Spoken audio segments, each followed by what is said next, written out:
The final day of the Genestealer Cult, the inevitable last detachment of the Geneuary detachment video series.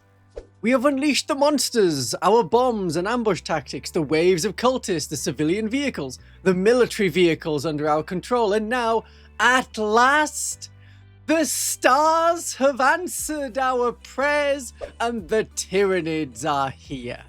The final day plays rather similar in style to the Biosanctuary Broodsurge, but without the narrow focus on a few units. So many Genestealer Cult units can shine. The Tyranids are here on the assist to support us in this glorious day, but it is still our day. This is about the 10th edition version of Final Day, but many tricks may carry over into 11th edition, so they're worth learning. Detachment Rule 1. It's about allies. You can include Tyranids, Vanguard Invader units, excluding aircraft, the Broodlord, and Genestealer units. That's referring to the Tyranid Genestealers. So you can't have 60 Genestealers between the pure strain Genestealers of the Genestealer Cult and the Genestealers of the Tyranids. And the combined points depends on the battle size, but it's basically half your army. If you were playing 1500 points, you could say 750 points can be Tyranids. Otherwise, under the strict rules, up to 1000 points of your army could be Tyranids in a 1500 point strike force game. No Tyranid model can be your warlord, it has to be a Genestealer Cult warlord, so you're not playing half an army of Tyranids with a Genestealer Cult detachment. Although I've said this is a Genestealer Cult detachment featuring the Tyranids, if you were a Tyranid player who wanted another way to play, this could be it. I assume you have Genestealers, add a few cult units, and it's a whole new world to be devoured. Here's a full list of the units we can take. The new Red Terror, Death Leaper, the Parasite of Mortrex, a Winged Hive Tyrant, a Winged Tyranid Prime, Gargoyles, which are battle lines, so you can take up to 6 of those units if you want, a Tyrannocyte Drop Pod, a Lictor, a Morlock, a Neurolictor, Raveners, Trigon, Von Ryan's Leapers, and Hyper-Adapted Raveners. We can have epic heroes like Death Leaper, there's nothing stopping that, but it's anything that has the Vanguard Invader keyword, and that includes Crucible of Champion characters that you build to have the Vanguard Invader keyword. Have a Captain Flappy Bat, if you so wish. I recommend having a high percentage of Tyranids, otherwise the Biosanctuary Broodsurge gives you similar tactics, but entirely Genestealer Cult units. And as we're playing a Genestealer Cult army with a Genestealer Cult detachment, you don't get Tyranid army rules of Synapse or Shadow in the Warp. The two Tyranid army rules say, if your army faction is Tyranids, Genestealer Cult are not Tyranids. They are great Devourer keyword, that is not the same thing. So I'm afraid your leadership tests on those Tyranids is taken on 2d6, not 3d6. You won't get extra strength from Synapse, and there's no option to trigger the Shadow in the Warp. Detachment Rule 2, Psionic Parasitism. With each tug on the synaptic leash, the hive mind drains more of its hapless worshippers. Kinky stuff. At the end of the movement phase, for each Tyranid Synapse unit in your army, you can pick a Genestealer Cult unit, but not the Pure Strains and not the Patriarch, because they're kind of switching sides at the moment. And then you pick a friendly Tyranid unit within 9 inches and visible to the Synapse unit. That can be itself. Anything where you measure range from a unit can include itself. If you're using this ability, the Genestealer Cult unit suffers D3 plus 1 mortal wounds, and one model in the chosen Tyranid unit regains up to that many lost wounds. And until the start of your next movement phase, each time a model in the Tyranid unit makes an attack, you get +1 to hit. That's ranged or combat. This is doing a lot of different things. And it's done at the end of the movement phase, which makes it a lot easier to organize than if it was happening in the command phase. Synapse units are the only ones that have Synapse as a keyword, not if they have it as an army rule, because all of the Tyranid units have it as an army rule. This is referring to keywords. You can drain a Genestealer Cult unit to help a non-Synapse unit, but that doesn't come up very often as you don't regain any models, only lost wounds. And the Synapse Beasties are the multi-wound models. Now let's talk briefly about the term lost wounds. So you roll a d3 and you add 1. Say the total of all that is 4. If that Genestealer Cult unit has a Feel No Pain, you can prevent some of those wounds and they don't count as being lost. Then the Tyranid unit recovers up to that many lost wounds. The term lost wounds refers to wounds previously lost by the Tyranid unit. It's to say you cannot go above the starting wounds, you just regain wounds that you previously lost. You can see the wording on the red terror. It's not referring to the number of wounds that were actually lost by a Genestealer Cult unit. This is the contrast between how English works in English and how English works in Games Workshop rules. As an example, if you had one neophyte, just one neophyte, who had done their job of controlling an objective, they had used a plan generations in the making, so it's yours, and in the movement phase, you rolled and 3 wounds would be lost by that unit. The one neophyte would die, and then the Tyranid unit would get 3 wounds back. It's a good use of draining some wounds on like a truck. That's got a big pool of wounds, and it doesn't necessarily need them. Or drain any Genestealer Cult unit that will regenerate with their cult icon next turn. Have some snacky neophytes give a bonus to the damage dealing Tyranid units, the ones that didn't already hit on a 2+, like the hyper adapted Raveners. Their 3+ to hit goes to 2+ to hit.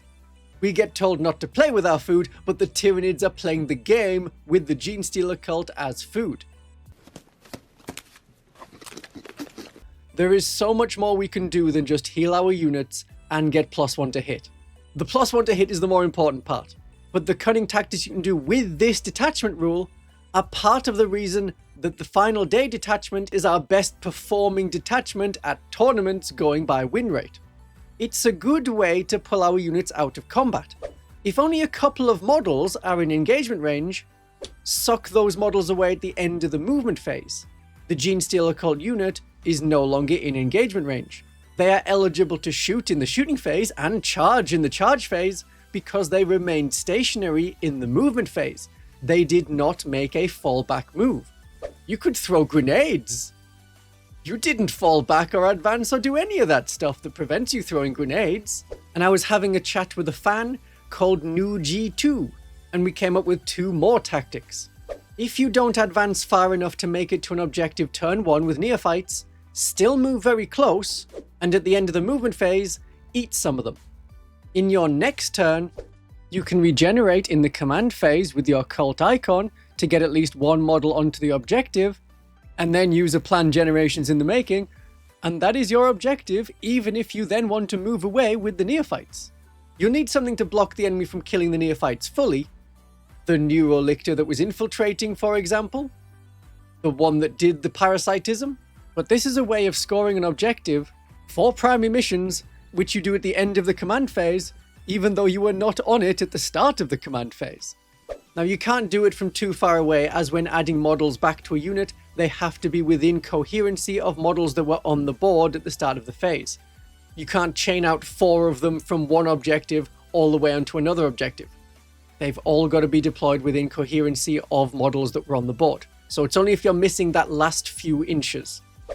Here's the second tactic we came up with. You have the neophytes on an objective. Most of them, but not all of them, are out of line of sight. Drop in something like a Winged Warrior Prime nearby.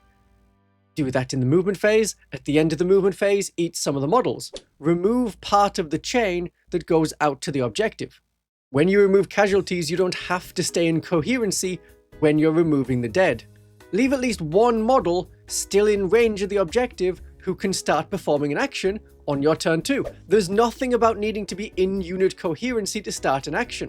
You can score the secondary mission, and then at the end of the turn, you will disappear because unit coherency has failed.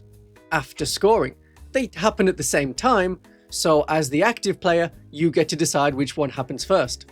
Score your victory points, then the models that were on the objective disappear, so that your unit gets back into unit coherency. It won't work for actions completed in the enemy turn, like sabotage. So why would you want to do that? Well, if the neophyte started on the objective, you've already used a plan generations in the making, so it's your objective. You control it, even though it's an empty exposed objective with no objective control on it, but it could work to deny the enemy certain secondaries like overwhelming force, killing an enemy unit on an objective. It also stops enemies from getting more movement by charging you. Don't do the tactic just because you can. Leaving an exposed objective to fast-moving, squishy Dark Eldar is not a good idea, but getting away from Space Wolves that wanted to advance and charge to get onto the objective, that's where the tactic works. Detachment Rule 3 is the most important of the 3 detachment rules. You get +1 to hit against enemy units within 6 inches of your Tyranid units. This is easily misinterpreted as, if your Genestealer Cult unit is within 6 inches of a Tyranid unit, they get +1 to hit. No, it's if the enemy unit is within 6 inches of one of your Tyranids, then the Genestealer Cult attacking that enemy unit get +1 to hit. So the Tyranid units go near to the enemies and they cry out, "Oh, save me, save me!" And the Genestealer Cult rush in to save them, and the Tyranids scoff like, "Huh, simping idiots." So with all of this maneuvering and getting into position, the final day is a very unforgiving detachment. You have to measure everything carefully. You have to be careful not to remove casualties that would put you out of catalyst range of enemies.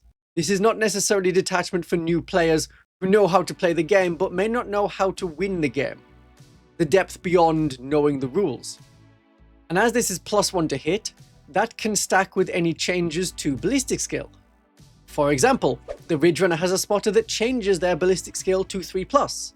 That's like +1 to hit, but it's not +1 to hit, so it can stack with an actual +1 to hit from the detachment rule. This is the main bonus in the detachment, and it works with our shooting attacks and our combat attacks, so when you're picking your Genestealer Cult units, you can go either way or do a bit of both. If you choose shooting, you may find the Host of Ascension to be a better choice. The stratagems we have available are very useful. Often when looking at a detachment, you will see pretty quickly that there are only 2 that you will keep using. Final Day has at least 4 good ones, so we'll start with them. Hyperferocity, the damage dealing stratagem. A Genestealer Cult unit can reroll wound rolls of 1. That's okay if you had a unit with a Biophagus who could throw out the Little Familiar that gives your unit +1 to wound, then your Aberrant or Metamorph unit against like a toughness 4 enemy will wound on 2+, and now rerolls wound rolls of 1. But you don't use this stratagem in its reroll wound rolls of 1 aspect. You want full rerolls to wound, which you get as long as there is a friendly Tyranid unit within 6 inches of the enemy you are attacking. Full rerolls to wound is rather good on the Pure Strains and the Patriarch. Patriarch gives the unit devastating wounds. If you're fighting an enemy with a really good invulnerable save, or which reduced your armor penetration with something like Armor of Contempt, or you were attacking a tank, reroll anything that isn't a 6. Get as many devastating wounds as you can. The other unit I use this on is Acolytes with Mining Tools. They have anti-vehicle 4+ weapons, and if they get through, damage 3. Reroll the 1s, the 2s, and the 3s, and make sure you cut apart that vehicle. Resistance Tunnels is a leave and return stratagem, and I'm going to call it leave and return rather than uppy downy, because at the very least we go down and up. It's for any Genestealer Cult unit or any Tyranid unit anywhere on the table, and not in engagement range. You leave the board and you go into strategic reserves. Unlike some other stratagems, there's no requirement to come back in your next turn. You are in strategic reserves, you didn't start the game in strategic reserves, so you're not destroyed at the end of round 3, and you could, if you really wanted, go into reserves at the end of your opponent's turn 1 and stay there until turn 5. Divine Imperative helps your charges to work, especially if it's a Genestealer Cult unit arriving from Deep Strike. You use it in the charge phase, you use it on a Genestealer Cult unit that is not yet charged, and you pick an enemy within an engagement range of a Tyranid unit from your army, and then if your Genestealer Cult unit picks that enemy unit as the target of the charge, you get +1 to the charge, and you can reroll the charge. If you have gargoyles nearby, charge them in first. Then a deep striking Genestealer Cult unit will get a rerollable 8-inch charge, because you get +1. And then the charging Genestealer Cult unit will also get +1 to hit, because there is most definitely a Tyranid unit within 6 inches of the enemy. You don't have to use it when coming from Deep Strike or Cult Ambush, but that's where it comes up the most. Avenge the Star Children is a stratagem you want to tell your opponent you have, because just having it scares the enemy. I have had Angron refuse to charge my Winged Prime because I can use this stratagem. So some Khorne Berserkers charged instead, fluffed their attacks, and died later, letting me keep an objective. It's in the shooting phase or the fight phase. So if the enemy has a way of killing you in the movement phase, like dropping bombs on you from a Corvus Blackstar, or hitting you in the charge phase with tank shock, you can't use this stratagem then. But you use it on a Tyranid character unit that was just destroyed. Then until the end of the battle, whenever a Genestealer Cult model makes an attack that targets the unit that destroyed your Tyranid character, you get +1 to hit and +1 to wound. It's rather useful for taking down big problem enemies. Dreadnoughts can be annoying for us to get through. Now it's much easier. Land Raiders the same. Primarchs definitely. And it means if you've lost your catalyst aura that the Tyranid character was providing, the +1 to hit means you can keep going against an enemy unit even though you don't have a Tyranid unit in the vicinity anymore. Psi Surge is now one of the less useful stratagems. You use it at the start of any phase on one of your Tyranid units, and until the start of your next command phase, you can increase the range of the catalyst ability by 3. That changes the catalyst aura from 6 inches to 9 inches. But if you use this stratagem, you can't use it until your next command phase. So if you use it on your shooting phase, you can't use it in your fight phase or the enemy fight phase. It's worth it if you can help at least 2 of your units. But importantly to know, changing the range of catalyst does not affect any enhancements or other stratagems like Hyperferocity, which state that there has to be a Tyranid unit within 6 inches. It does not say there has to be an enemy unit within catalyst range. So Psi Surging to an enemy 8 inches away will not let you use full rerolls to wound on Hyperferocity. And the last stratagem is darting attacks for a Tyranid unit. It's in your shooting phase or your charge phase, and until the end of the phase, the unit is eligible to shoot and declare a charge when it fell back. So it isn't fall back and shoot and charge, it is fall back and shoot or fall back and charge. Usually the second one, but gargoyles that can fall back and shoot then move an extra 6 inches after shooting, so that's 18 inches of movement to get your gargoyle survivors where you need that catalyst aura. Or flap onto the enemy home objective or other objective and use the gargoyle's high objective control to stop the enemy from controlling it. There are 4 enhancements. 2 are for the Genestealer Cultists, 2 are for the Tyranids. The ones for the Genestealer Cult are great, and I want them all of the time. Enraptured Damnation. Enemies cannot fire Overwatch at your unit, and it costs 10 points. Tau get upset if you have it. Torrent Weapon Salamanders panic. It's useful on a unit coming from reserves or deep striking into the open before shooting and charging. It's good on a Patriarch with pure strains that want to rush the enemy right away. There's a lot of units that want to take this. Inhuman Integration is 20 points. It works on the melee attacks and the shooting attacks of the unit. You get sustained hits on all the weapons in the unit as long as they attack an enemy within 6 inches of a Tyranid unit. That is the detachment thing, so you'll also get +1 to hit. You could put it on a Patriarch ready to go in with pure strains for loads of attacks while supported by a Lictor or Von Ryan's Leapers to hang out 6 inches from the foe and add on Hyperferocity. The enemy will need to have a lot of really good screening across the board, otherwise the fast Genestealers can get around to the juicy stuff, or the big stuff. But the enhancement also works well on a Benefictus with 20 Neophytes. Maybe at that point, play Host of Ascension, then you get sustained hits on a condition. Or you want it on Acolytes or on Metamorphs, any unit. Take it and put it on one of your damage-dealing Genestealer Cult units. Synaptic Auger is 15 points. It's twice the healing without causing twice the damage. In practice, there's little need or time to use Psionic Parasitism to regain wounds. Better to do shenanigans like getting out of combat, and getting +1 to hit on your hyper-adapted Ravener unit. In a smaller game, if you've chosen to take a Winged Hive Tyrant, you can heal up some damage. In smaller games, the enemy is less likely to wipe out your big monster in one go, giving you time to do Parasitism. But if you have a Winged Hive Tyrant, you probably want to take Vanguard Tyrant as the enhancement. It's quite an expensive 25 points. You get more strength and armor penetration. Remember that as you are a Genestealer Cult army, you don't get the Tyranid army rules like Synapse, which would give you +1 strength in melee. This is a way of making up for that for a Winged Tyrant. The Winged Tyrants are expensive. We get a pretty tough, rather fast and strong monster. You get 2 useful abilities. Paroxysm to make an enemy unit -1 to their attacks in the fight phase, And you got Will of the Hive Mind so that any of our 1 command point stratagems cost 0 command points, but you can only do that on a friendly Tyranid unit within 12 inches, usually itself. If you're gonna have Vanguard Tyrant, you want the best melee weapons, so have the Monstrous Bone Sword and Lash Whip. It's twin linked at strength 9, now it's twin linked at strength 10, AP -3, damage 3. But rerolling the wound roll already does a lot without the 1 extra point of strength and armor penetration. As I find the Tyranid units make better support units to the damage-dealing Genestealer Cult, I don't take the Winged Hive Tyrant, and if I did, there's not much benefit spending an extra 25 points for a little combat boost.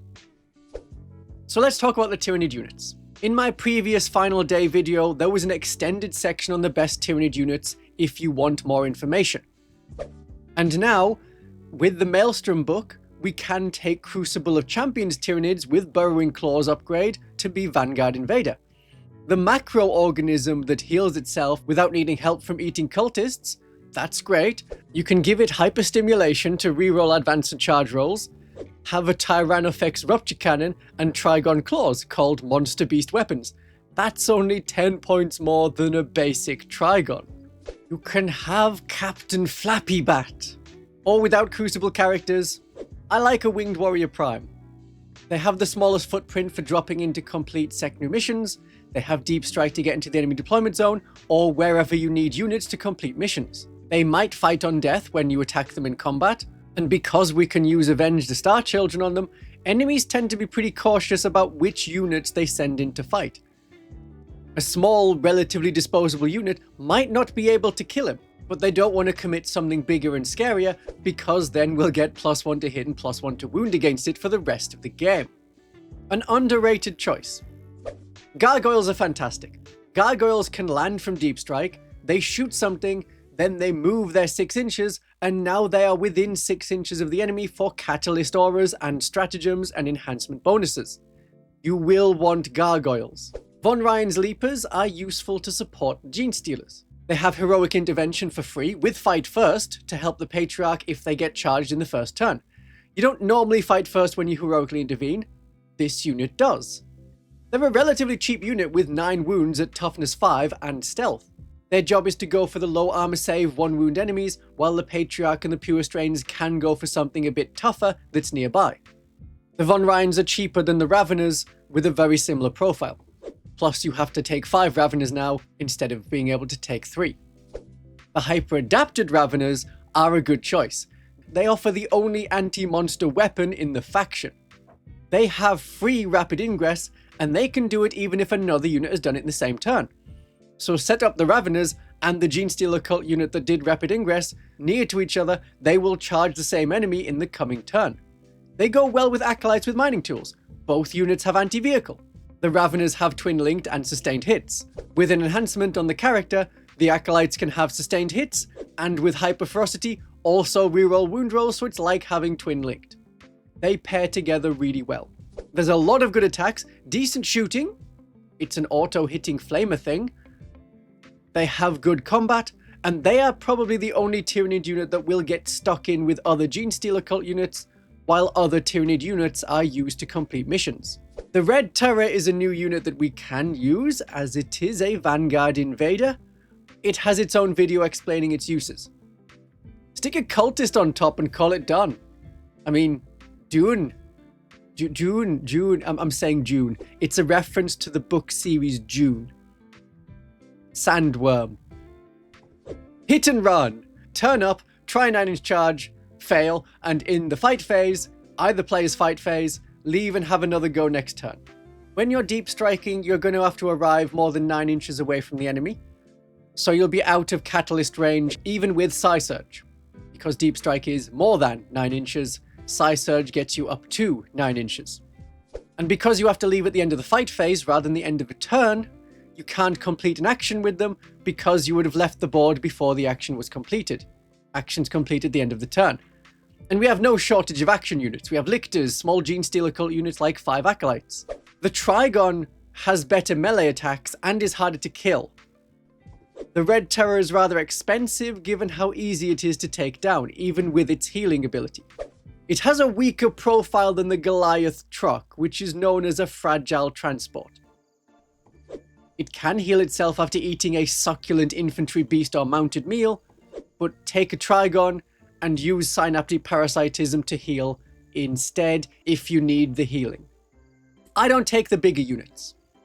This is my school of thought on it. The way I play, the Tyranids support the Genestealer cult rather than adding in big Tyranid monsters and feeding them cultists.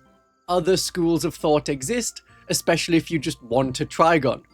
And that's fun. If you are a Tyranid player, approaching this with a Tyranid army, a Winged Hive Tyrant and a Trigon may already be in your collection, and that is fine. But the cheaper units will serve you better, like a Lictor. They are a cheap lone operative with fight first, so in 10th edition, they can cause damage before the enemy kills you. It can be worth wounding an enemy character to finish them off later, because all our characters can have precision with the Epic Challenge Stratagem. By contrast, a Neurolictor is more expensive and you lose the damage 2 clause for damage 1. It has the ability to battle shock enemies in the command phase, but only within 12 inches. Battle shocked enemies within 12 inches are -1 to their hit rolls, and Tyranids, not Genestealer Cult, get +1 to wound against them. You can pair this with the Patriarch's Aura of Battle Shock in the fight phase, and the Neurolictor can be nearby support for Hyperferocity.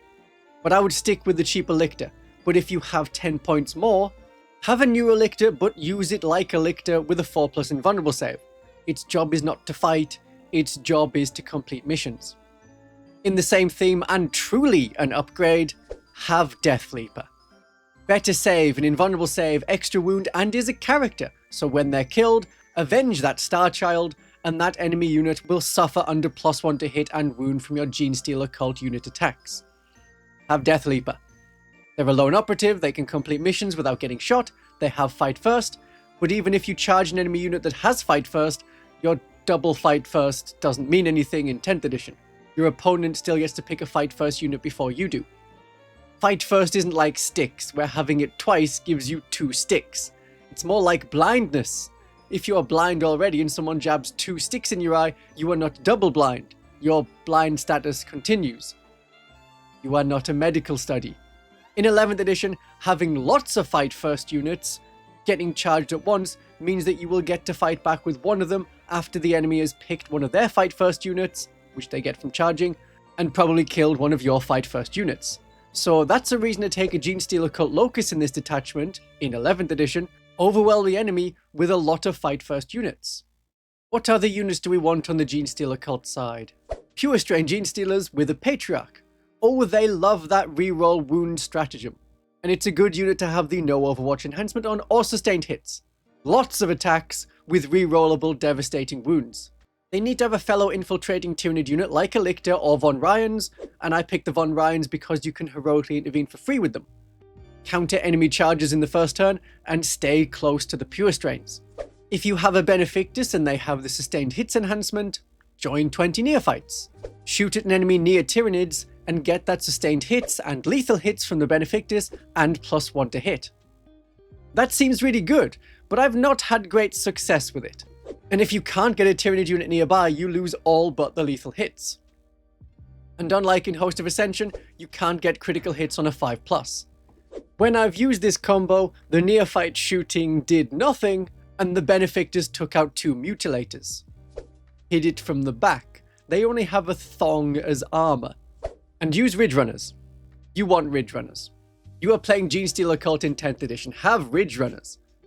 The Mining Laser can hit on a 2+, as the Ballistic Skill 3+ gets +1 to hit, so you hit on 2s. The Mortar that gives Crossfire to better support the Genestealer Cult attacks anywhere on the board can hit better, but I like the Mining Laser. And the Spotter. The Tyranids increase our hit rolls, the Ridge Runner increases our armor penetration. Remember, the Ridge Runner hits a thing, and it's until the end of the turn we get the extra armor penetration. That lasts in shooting and in combat. Combat Acolytes with mining tools and auto pistols with their anti-vehicle weapons team up with hyper-adapted Raveners. Another unit that smashes vehicles and keeps coming back for more is Big Hammer Lady. An Abominant. High strength. Good damage. They like to hit on a 2+. And you can have them operate alone. You don't need to add Aberrants in as well. I would save that for the Biosanctic Brood Surge. Big Smash Hammer with some Tyranid support does well. Metamorphs. Great unit. Team them up with maybe Gargoyles hanging around. The Metamorphs can have lots of attacks or damage 2 attacks. They can wipe out enemy infantry whether they have 1 or 2 wounds, and they have good hand flamers for Overwatch. The Biophagist character is there to make their tide of attacks wound with lethal hits, and once per game +1 to wound against enemy infantry. Since the Codex came out, I have preferred Metamorphs over Aberrants. Each unit has the same damage characteristic on their weapons, but the Metamorphs are more versatile, have more attacks that you can boost, and they come with hand flamers. I used to suggest using a Primus in Final Day, but you can only redeploy Genestealer Cult units, not the Tyranids, and once the Primus has had their unit bonus changed from reroll hit rolls to +1 to hit, that can't be combined with the Detachment Rule of +1 to hit or the +1 to hit and wound from the Avenge the Star Child. That's also +1 to hit. You can get at most +1 to hit. Now that I've told you what are some really good units, let's put them together in an army, starting with 1000 points. We like 1000 point games, they can give you a feel for the detachment. But as it's 1000 points, you don't have that many units, and because the board size is the same, regardless of whether you're playing 1000 or 2000 points, your units want to be spread out in different parts of the board, separate from each other, so they're not getting the catalyst bonus or use of stratagems that need Tyranid units nearby. So use lots of cheap Tyranid units to keep up that bonus. Von Ryans, Winged Prime, Gargoyles, definitely Gargoyles, and leave the hyper-adapted Raveners and the bigger beasties for higher point games. Let the Genestealer Cult units do the damage. We're sharing the tasks you need to win the game between the Tyranids and the Genestealer Cult units. Oh, share this video with a Genestealer Cult player or a Tyranid player that wants to try something a little different. There's a share button on YouTube and on all the social medias where I post these things. The Tyranids do a little bit of Catalyst Aura, but they are going to be doing all the actions, they are going to be getting into different table quarters because they're also rather fast, and any killing the enemy to stop them scoring points, or kill the enemy because that's a secondary or primary mission we have, that is left to the Genestealer Cult units. The leader is the Patriarch. The Patriarch has to be the Warlord. Warlord rarely means anything, but Warlord Patriarch. No Overwatch allowed at them. They're just so scary. And with that, you can go straight for Infernus Marines, Land Raider Redeemers, Immolators with Immolation Flamers, any of those torrent weapons, and destroy or heavily damage those units. Overwatch may have been the only thing the enemy planned to use in turn 1, and your most dangerous unit is immune to it. We've got 10 pure strains with them. Pick your targets carefully. Don't jump headfirst into the enemy army where they can heroically intervene into you. You will die. Make sure you cause maximum damage and disruption to the enemy. I want them to lose a valuable unit and have to spend their entire turn 1 dealing with the Genestealers, while the rest of my army moves up to take control of the board. The 3 Von Ryans infiltrate near the Genestealers, and they can support them with hyper ferocity. The Genestealers and the Von Ryans want to target enemy infantry. Whereas a Biophagus, with the sustained hits enhancement, and 10 Acolytes with mining tools, they will want a rapid ingress. They are dealing with the bigger problems, like tanks and maybe monsters. They have lethal hits and anti-vehicle weapons for those tasks. Against heavy infantry, you've got +1 to wound once per game and damage 3. So that's for things like Tyranid Warriors, Scorpeth Destroyers, Gravis Marines, Possessed. I have the points to swap them out for a unit of Metamorphs, but I've chosen not to. Let's stick with that damage 3. There are neophytes to keep up the sticky objectives as the game goes on. We have resistance tunnels, so you can remove them from the board, and next turn set them up on another objective, which can then get stickied, and then they can move to another one, if you have the command points for resistance tunnels. Or think less about taking control of objectives, and they can drop in and gun down the last irritating model, or complete a secondary mission. But sticky objectives is very valuable in 1000 point games. As soon as the enemy is out of reserves, as long as they don't have anything like we do with resistance tunnels to leave and return, the neophytes can leave the home objective and start touching all the other objectives. Then they stay as our objectives, and we will keep scoring victory points from it. The 5 Atalan Jackal Bikers are there to scout and could support a turn 1 strike from the Pure Strains and the Von Ryans. If they can shoot away a screening unit with their guns and their demolition run, even most of the enemy unit, the fast-moving Von Ryans and Pure Strains can get round to juicier targets. To be in this anti-infantry role is why the quad bike has the flamer. An alternative is to swap the Acolytes for Metamorphs with hand flamers and the bikes for a Goliath truck, not attach a Biophagus, and scout 6 inches and disembark turn 1 and then move and hand flame at enemy screens. This works better in the Xenocreed congregation, but in that case we would be throwing all the combat Genestealer Cult units at the enemy turn 1 and hoping that everything works out. Don't do that.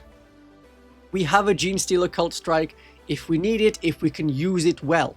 Otherwise we just want to take control of the middle of the board because that prevents our enemy from taking control of the board.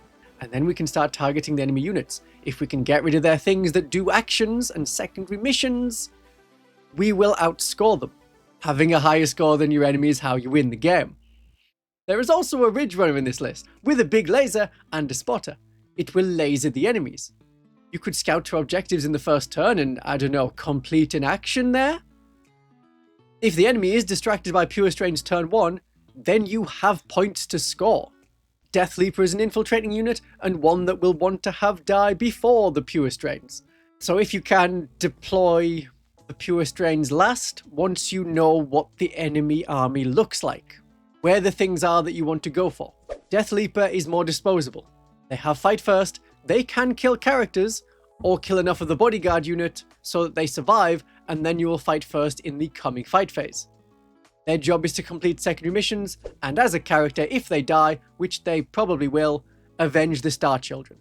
Our 2 units of gargoyles start in Deep Strike. 1 unit will drop in to shoot, move closer, and use Catalyst for the Acolytes, and Gargoyle Unit 2 comes in on turn 3 unless you need another unit for completing secondary missions in turn 2. They are super speedy. 12-inch move, and you can advance, and still fire their assault weapons, and then you move another 6 inches. Wherever the enemy units are on the table, you'll be able to get the gargoyles in range for that Catalyst aura. The enhancements could be swapped around on the characters. Rapid ingress the acolytes out of line of sight, walk out, there's no enemy overwatch, and then charge. That's another way to roll. And the acolytes are better at taking on a Land Raider Redeemer than the Pure Strains, so I go back and forth on which unit has this enhancement. Either way is good. For our resurgence points, 5 Atalan Jackals, and 10 Acolytes, or the 10 Pure Strains. Whenever I've returned all 10 Pure Strains, they've subsequently died very quickly. A good distraction, maybe, but by extent Acolytes coming back works better. It's 2 problems for my enemy to deal with. It's harder to pick units for the Genestealer Cult resurgence points. You don't have a full 2,000 point army of units to choose from. You have like, well, a quarter of this in this case, about 500 points of Genestealer Cult units. At 1,000 points you need to spread out across the board with your units. You have fewer units per objective, and leaving one open is easy victory points for your opponent. Other Genestealer Cult detachments can cope, but the final day wants to group up Tyranids and Genestealer Cult units together so we have combos that move as one rather than as individual units. This is where the gargoyles are incredibly useful for chaining out the unit and being on an objective, and also somewhere further away where they can provide the Catalyst aura. It's a shame they die so quickly. They have a 6+ save. Gargoyles feature heavily in this 2,000 point list. 2,000 points doesn't have the 1,000 point problem of needing to spread your units out. We can group up and work in pairs. In 1,000 points where you'd want to send 1 unit, in 2,000 points you send a powerful pair. We're not dividing up actions to Tyranids and murder mayhem to the Genestealer Cult, as clearly some Tyranids are causing damage, and some Genestealer Cult units are utility units. This force is designed to have control of the middle of the table right away. That is a bit more difficult if the enemy has a big infiltrating unit that sets up first, like Imperial Agents or Poxwalkers, but they're squishy and we can take the center from them without too much trouble. We have a lot of infiltrators, and that is how I think Final Day should be. The Tyranid units we have are Vanguard Invader units, the ones that deep strike or infiltrate, and the Genestealer Cult are known for their infiltration and deep strike. We've got the Patriarch with 10 Pure Strains and another 5 Pure Strains. There's a Biophagus with Inhuman Integration leading 10 Acolytes with Autopistols. There's another Biophagus with Enraptured Damnation leading 10 Metamorphs. Those Metamorphs are in a Goliath truck, and we have the Abominant Big Hammer Lady. There's a Reductor Saboteur, 5 Atlan Jackals, 5 Acolytes with Autopistols, a Ridge Runner with a Mortar and a Spotter, a Ridge Runner with a Heavy Mining Laser and a Spotter, Death Leaper is in attendance, 2 units of Hyper-Adapted Raveners, a Winged Tyranid Prime, and 3 units of 10 Gargoyles. We have the center of the board and the enemy comes to us. So we start the game with 5 Pure Strains, 10 Pure Strains in the Patriarch, and Death Leaper, and a Reductor Saboteur, and Scouting Atalan Jackals, and maybe a Scouting Ridge Runner with a Mining Laser. That is a lot. We can cause damage as the enemy tries to take out our Advanced Guard. Death Leaper fights first, the Reductus has her planted explosives. 5 Pure Strains are a blocking unit to stop enemies reaching the Reductus, and they will die very quickly but come back with resurgence points. They don't need Tyranid support, they hit on a 2+, and they weren't going to have devastating wounds anyway because they're not with a Patriarch. Another option is Acolytes with Hand Flamers, but then I'd want to keep them in reserve to drop them into complete missions, and I have other units for that. The Reductor Saboteur is a really nice choice, just generally for the Genestealer Cult. They're only 5 points more than a Lictor, and at 2,000 points, I don't need to have a unit running double duty of Action Doer and Catalyst Aura Provider. I'm not as likely to send the Patriarch and the Pure Strains in a first turn charge this time round. There are less likely to be gaps in the enemy lines or isolated units compared to how it is in 1,000 point games. The Genestealers hide out of line of sight and jump on enemies as they come closer. Other counter-attacking units include 10 Metamorphs with a Biophagus. 9 of the Metamorphs have Hand Flamers, 1 of them has an icon, they're in a truck. This is a reaction force, counter-attacking in a second wave. When they disembark, if the Goliath truck shoots an enemy unit, and our Metamorphs shoot the same enemy unit, we can get full rerolls to wound against that enemy unit. And the Enraptured Damnation on that Biophagus allows them to disembark right in front of the enemy face and not be concerned about Overwatch. They can charge into Flamer units, and the Abominant can ride along. Then go smash. If I wanted to strike at the enemy turn 1, it would be an enemy that's very vulnerable to getting tied up in combat, as they lack fallback and shoot. The Pure Strains can go forward, with Death Leaper as support, and the Atalan Jackals. They scout forward to the middle of the board, and then go forward to use a demo run on a tough enemy, and this time, use a Mining Laser. Maybe it hits, maybe it does damage. If not, they can block enemies from coming towards us in turn 1, which gives us more time for the reserve units to arrive. And the Ridge Runner with the Mortar is going to stay on the home objective, or around that area. We're making sure the enemy cannot deep strike near to our home objective, and the Mortar uses the indirect fire to provide extra armor penetration for any charges into the enemy backlines, and first turn charges with the Pure Strains. In reserve are the 10 Acolytes with the Auto Pistols and Mining Tools, with the Biophagus, and they want those sustained hits, and +1 to hit, which comes when they charge into combat along with one of the hyper-adapted Ravener units, and both of those units will arrive with rapid ingress in the same place, in the same turn, to make their charge easier. They are tank and monster hunters, whereas the Pure Strains and the Metamorphs are fighting medium infantry, like Space Marine infantry, and anything lighter. When it's our turn, the Acolytes with Mining Tools will move towards the enemy, as will the Raveners, and the Raveners will use Psionic Parasitism on the Acolytes to get +1 to hit. Hopefully not taking out 4 models, but there are 2 disposable Acolytes that have tiny knives, and not Mining Tools. If it was all 4, then I would lose those 2, and the leader, and 1 of the Mining Tools. Keep the icon. They can be supported even more, going into the biggest enemies with the Mining Laser Ridge Runner. We want to fire that big Mining Laser at a tough enemy anyway. If it can see the enemy, help them out. If it can't see, use the Mortar Ridge Runner. The Acolytes don't have devastating wounds, so even when we're using Hyperferocity, we want more armor penetration. The Ridge Runner provides that. But the AP boost from the Ridge Runner only helps the Genestealer Cult units, not Tyranids. Another hyper-adapted Ravener unit can hunt and annoy enemies. They're most likely to arrive in Battle Round 3 in our final wave.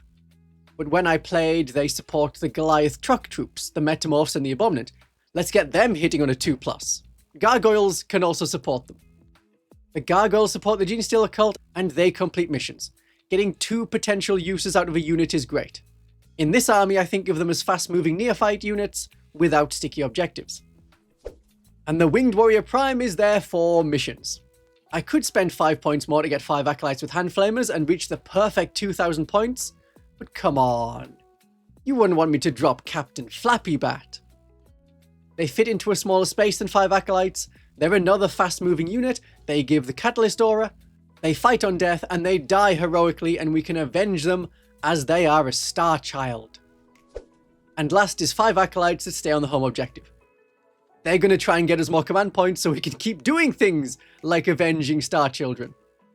You can't get 1 command point if you go first in the first turn, because you use their ability at the start of the command phase on an objective you control, but objectives are not considered to be under anyone's control until the end of the command phase. We have 10 resurgence points. They will be spent on the 5 pure strains first and foremost, return them and complete actions or chase down stragglers from enemy units and finish them off. I could bring back the Atalan bikes and then have another unit of bikers or 5 more pure strains.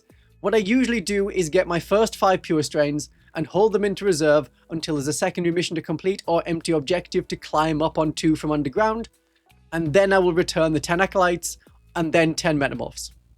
In one game it was the acolytes twice over. They died near the hyper-adapted Raveners, came back and charged in with Divine Imperative. After they and the Raveners were destroyed along with their target, they came back again to help the other Ravener unit. And be helped in turn. Both units getting +1 to hit. 1 from Psionic Parasitism, 1 from Catalyst. The weaknesses of this detachment are that it's 2 armies together in 1. It really relies on the Tyranid units being nearby to make the Genestealer Cult units fight well. Despite their cheapness and deep strike ability of the Genestealer Cults, the Tyranids mostly take up the point scoring role and the Genestealer Cult cause the damage, so long as they are supported by nearby Tyranids. If the Tyranids die, the army falls apart. Then 4.5 of your stratagems stop working, leaving only resistance tunnels and reroll wound rolls of 1 from hyper ferocity. But you won't let that happen. You will protect the Star Gods, won't you? If you can't, then you'd better play one of the other detachments. My darlings and viewers, have a great final day.